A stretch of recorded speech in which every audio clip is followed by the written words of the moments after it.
Welcome everybody. Today's guest, mate, what an honour. It is the head coach of the freestyle fight team, Joe Lopez. You might know him as the head coach of Alexander Volkanovski, the UFC Featherweight champion. Now, it's a great honour to have Joe Lopez on. He's on to promote Wollongong Wars 10, which is May 12th, kicking off at 6 p.m. at the Sports Hub in Gwynneville in New South Wales. Some real cracking fights. He goes on to talk about the fact that he's putting on the show just so some of his guys can even get fights. Now, along with Alex Volkanovski, Joe Lopez also has Jarrett Wilbraham, who fought in Hex. Of course, you've got Justin Van Heerden, who's the Eternal champ. He's got Mina Hedaya, who was a title contender, came up short against Lisa Kiriakou. Amazing fighter in her own right. Colby Thickness, who is honestly, I mean, I know everyone says it, but he's very much the future mixed martial arts, especially since he's been training with Volkanovski and Joe Lopez since he was a teenager.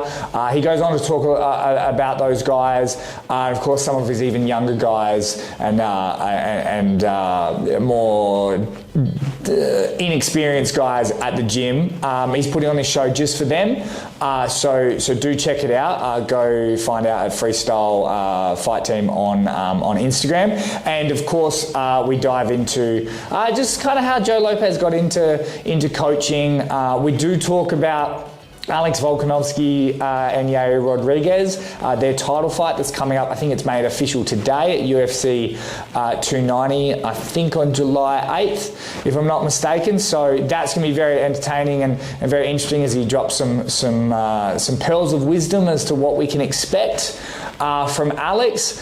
And of course, we just talk about his coming into the sport, what Joe Lopez wants out of his fighters, what he wants for the future, and the fact that he was even once working security and a bit of like a bodyguard for some really high-profile Australian musicians, Ice-T, Michael Hutchence from INXS, so we find out more about that. Guys, if you want to get in contact, Australian MMA _ on Instagram or YouTube, wherever you're listening. If you're on YouTube and you want to check out the podcast, grab the podcast, Australian MMA. But ladies and gentlemen, it's one of my favourite chats that I've had so far this year. So without further ado, it is my pleasure, head coach, Joe Lopez.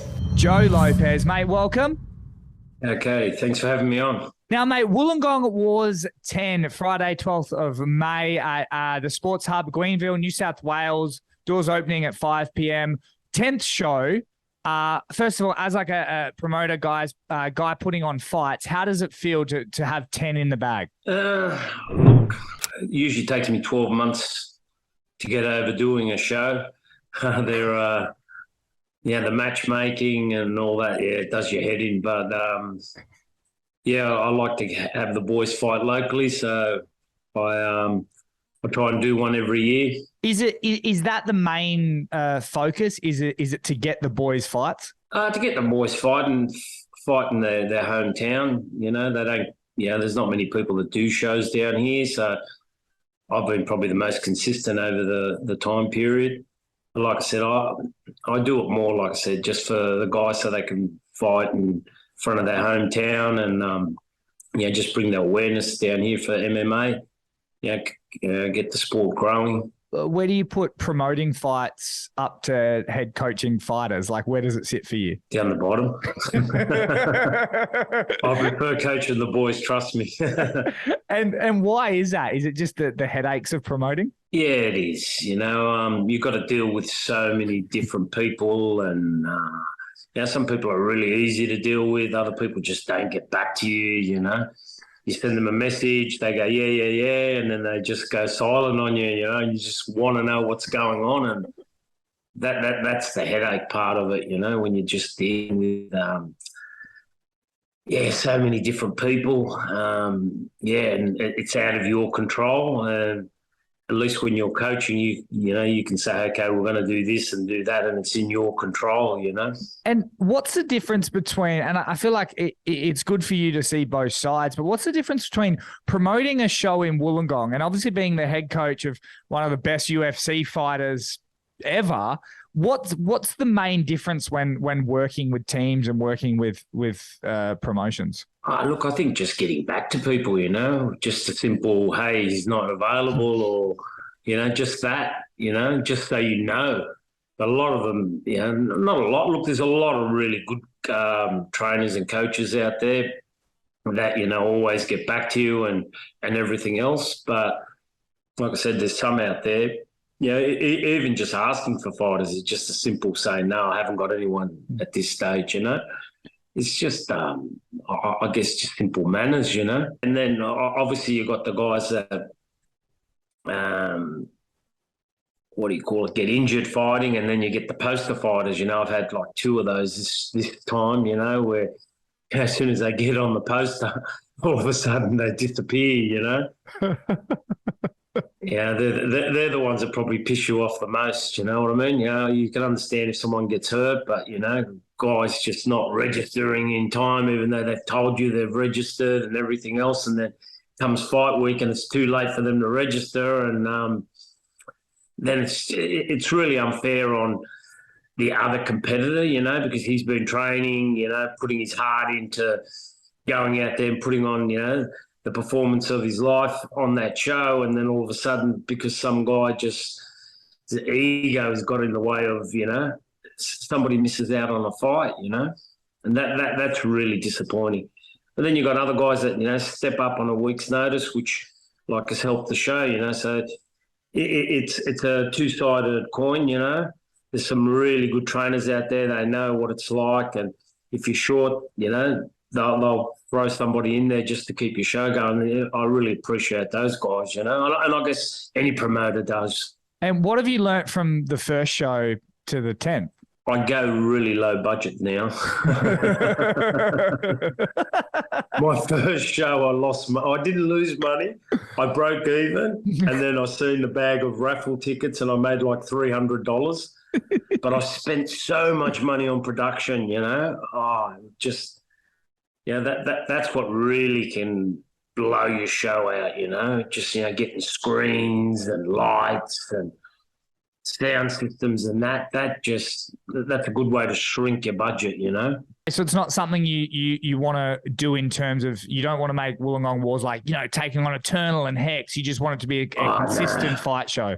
No. There's no way I could compete against those guys, and not that I want to, Like I said, if you're doing a show like that, it's a full-time job, and I guess if I wanted to do it, I could probably do it, but it's not something I want to do. I prefer, coaching the boys and the camaraderie we got at the gym, and going away and everything else. They're all the things that I really enjoy. Like I said, this is, I guess, a way that I give back to the boys, by putting on the show for them to compete in.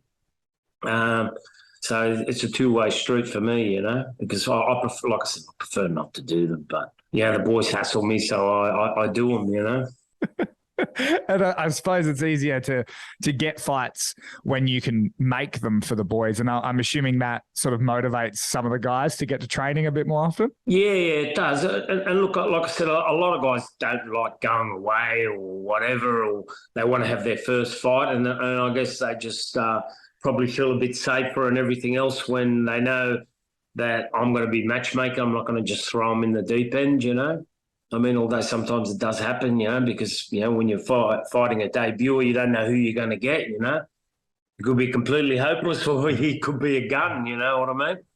Like I always say, Alex had to fight for the first time as an amateur, and I remember that, it was pretty, it was a sort of really funny experience, because he fought at middleweight, and the guy, when we walked in, they walked in at the same time we did, and they could, I looked at them and they looked at us and went, we're not fighting him, he's too small. And I looked at them and go, we're not fighting this guy's too big. And sure enough, it was this guy, And then as a coach, or just the fact that you've got your fighter, because your fighter safety is number one in a coach's mind. Obviously, looking where Alex is now, if you take yourself back to that moment, was there a bit where you were like really unsure about putting him in there? No, not at all. I don't know if you know the backstory to it all, but we had like an open sparring day at the gym, and Alex, sparred this guy that had, I think 5 fights. He was a heavyweight guy that was just up and coming, and he had 5 fights, 5 wins, and his coach threw Alex straight in there for the first spar, and I was gloving up my heavyweight to put him in first to do a couple of rounds, and then once they got tired, I was going to throw Alex in, but they threw Alex in, and I remember running down to the cage to try and stop it, but they'd already started, and I went, they've started now, and then probably in the minute or so, Alex submits this guy, and then he submits him again like 3 times in the one round. I thought, geez, this kid's got something, And, then after that, I asked Alex, I said, you keen to have a fight? And he goes, man, I've always wanted to have a fight. And bang, that's how it all started. I think 6 months later, I think I got him his first fight. Jeez. And as a coach, obviously you saw that in him early to go, he's got it. With all the guys you train now, obviously guys are coming all around Australia just to train with you. Is there anyone now that you go, man, he's got it in him? Look, there's a lot of guys, I don't want to play favourites or anything at my gym, so they've all got something, special to, they've all got some good skills and everything else, I guess my favourite is probably Colby because he's been with me since he was a little kid, so he's always going to be there. But we have got like a big, from Jared, Lockjaw, Seb, Amina, all the pros that are there now. They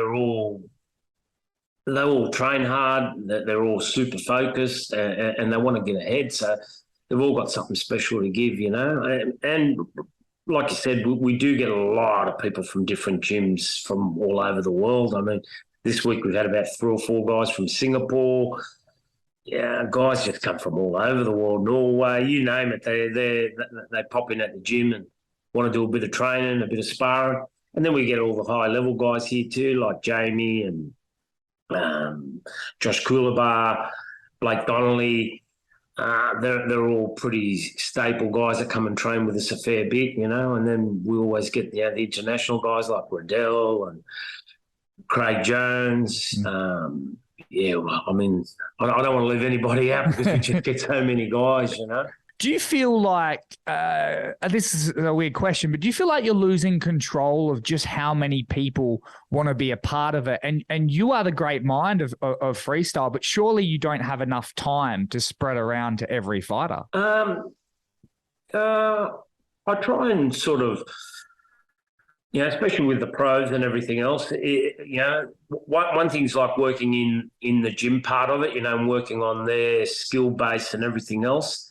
And you've got to treat each one individually, and it's just a matter of just watching someone for a certain time. I'll give this guy some time. I'm going to work pads with this guy, and working a little bit with each person, and then just watching them spar and then watching them go through our, a lot of the exercises that we do and drills and, stuff and see where – because everyone can look good when they're fresh and they just come off the block. But once guys get super, super tired, that's when you're going to see the holes in their game. And that's what I like trying to fix, those holes in people's games, Some people do it really naturally and pick it up really quick. Other people take a bit longer, But then as far as matching them against fighters, that's a matter of, just watching. I get them to send me the tape so I don't have to go looking for it. And that saves me a bit of time. Mm-hmm. And then I'll look at it, for example, if you were matched to fight, I'll get you to send me your fight, your opponent's fight. So I'll have a quick look. We'll have a quick discussion. We'll start working on things. And then as your fight goes closer, I'll start watching those tapes again and just to remind ourselves what we need to look out for, what we're going to do and the game plan. Did you ever think that freestyle would ever get this big? I mean, especially when you were traveling around the Himalayas trying to learn the death touch with the monks. Did you ever think it would get this big? No, I didn't. I done this as a hobby, you know what I mean? I sort of semi-retired from what I was doing and wanted to do something I enjoyed, and it just sort of grew from there, you know. Yeah, it just happened, you know. So it's not something that I mean, I'm glad I'm going for the ride, but it was nothing that I planned. In a way, I envisioned it, you know, when I first got the gym, and this is back in the day when UFC was still underground. My mate said to me, he goes, you know, what do you want to get out of this? And I said, I'd like to get someone in the UFC one day. You know, that was my goal. But like I said, it wasn't mainstream. There was no Ultimate Fighter. There was no nothing. It was still back in the only when, you know, martial arts guys really knew about the UFC. You know, everyone else thought it was human cockfighting, you know.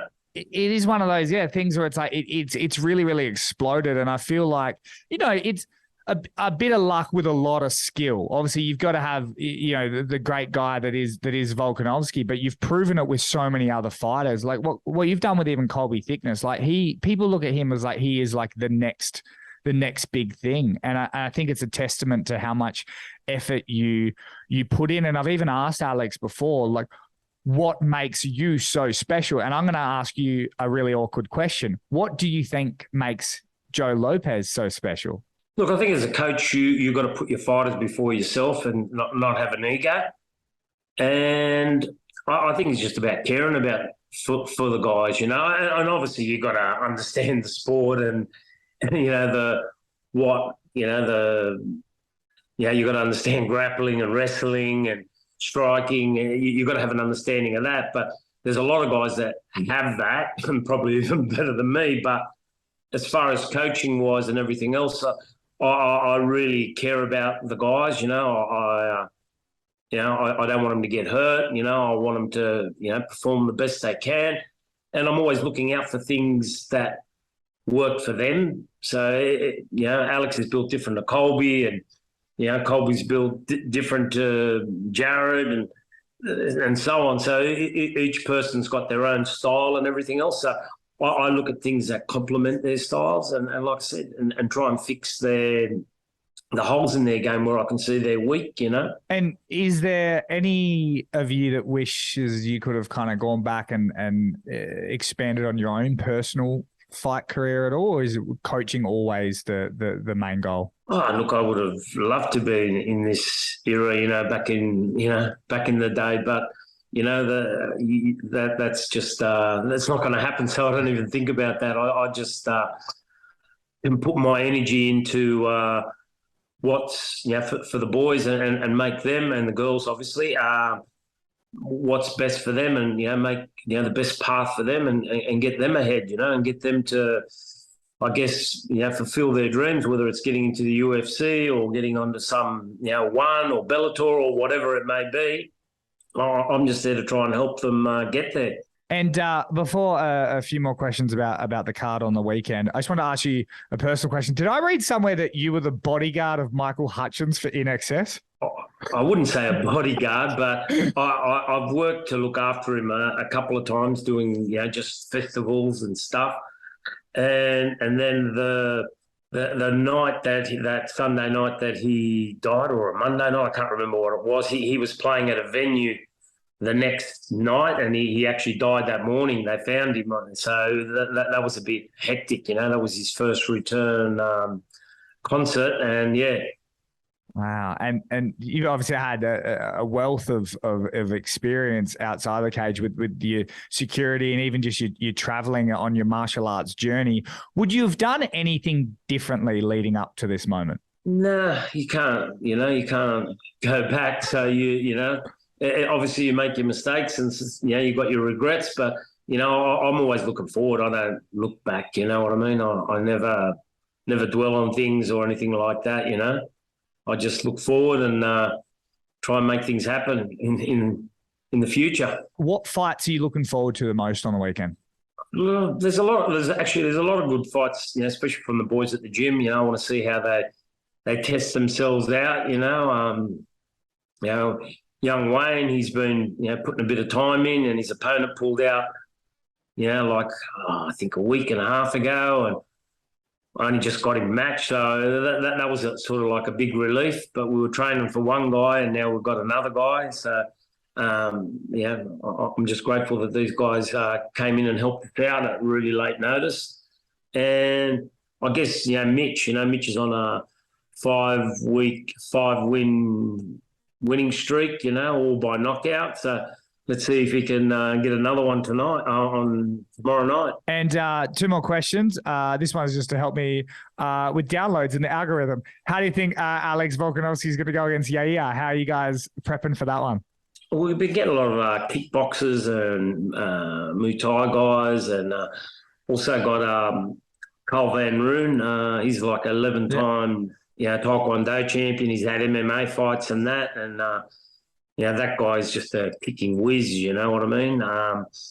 He's a good friend, and he's come down. He's going to help out with the camp, which is really, really good, because he can really emulate Yair really well. He's probably more dynamic than he's a little bit different. But I don't know whether you've seen him or anything. The guy's a freak. He's one of these guys that jumps up in the air and breaks 4 boards. And does he can just spin on a 10-cent piece. He's good.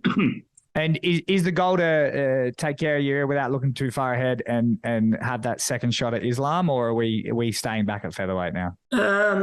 Again, a lot of that's going to be up to the UFC. That they've promised us that fight later on in the year. If it comes about, well and good. I think we'll have probably a little different approach than we did last time. Same goal or this time to win, and I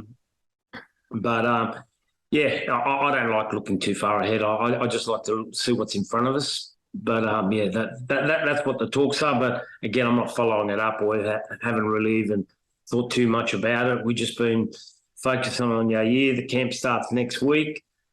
So we're all good to go. Before I let you go, of course, Wollongong Wars, May 12th. I'm really, really looking forward to it, because you put on a stellar show and a stellar camp. I just wanted to ask you this one last question. I ask everyone all the time.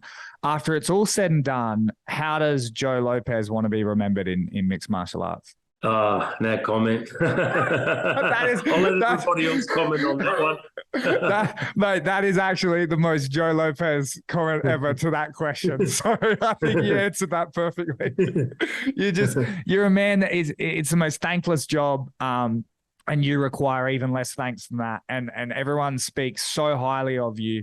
And I think it's more important because it's less about your skill and it's more about your character. So I think if you've done anything, you've done all of your fighters proud, and they really do talk about you more like a father than a coach. So thank you for taking the time, man. It's been an absolute honor, and I can't wait to have another chat with you in the future.